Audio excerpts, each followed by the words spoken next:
Hi everyone. I hope you all are doing well and healthy. Okay. So in my today's session, I'm going to explain the significance of adding your client IP address before accessing your SQL Server database. Okay. So whenever we set up a new SQL server on Microsoft Azure, most of the time the developers will be puzzled out when they try to connect to the SQL Server through their SQL Server Management Studio. So usually they will be presented with an error like this.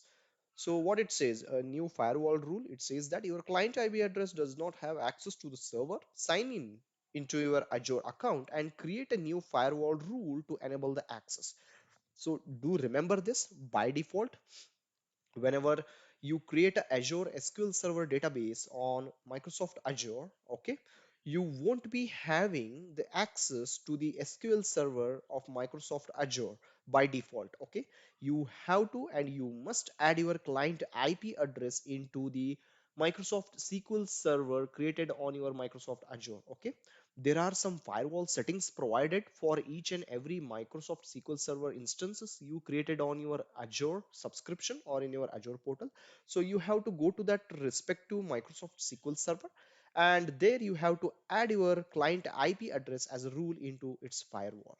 Okay, so without wasting much time, I will demonstrate how to do that. So this is my local SQL Server Management Studio that I had installed on my machine, and when I try to connect to my SQL Server, okay, I am presented with this error. So what are the next steps? Simply, what I will do is I will log into my Microsoft Azure portal basically, and in the search bar of my portal, I will search for SQL servers. Use this name, okay? So it will give you an icon of SQL server. Click on that. It will list out all the servers available into a grid. Okay, so pick the server with which you want to work. In my case, I have picked my development SQL server instance. Okay, and after picking the development SQL server, click on this double arrow mark on the right. Okay, so from there you will get an option of firewall and virtual networks basically.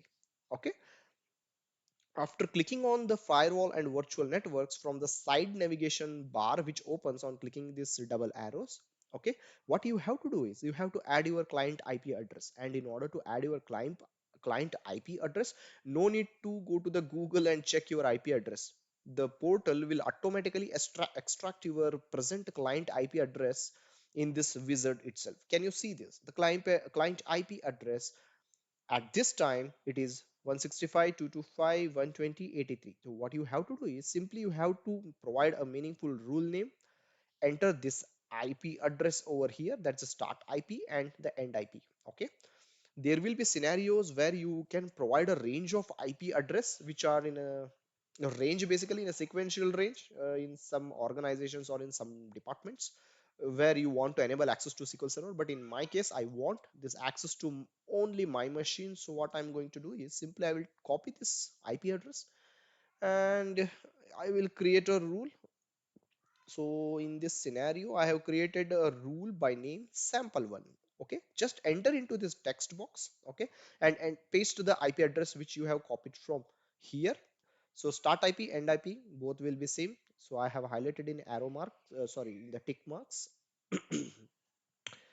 And once that is done, there is a save button provided. Click on the save button. When you click on the save button, this particular rule with your IP address will be added to your Microsoft SQL server created on your Azure. And then onwards, whenever you try to access, yeah, once you save it successfully, you should get this success message. So once it is saved successfully, so if you go back to your first step, that is over here, okay, cancel this and click on connect, it should automatically connect without any errors. So do remember this, because most of the time it has been seen that the team members will be facing issue with connecting to the SQL server which is hosted on Azure. So this is the step you need to take in order to enable the accesses.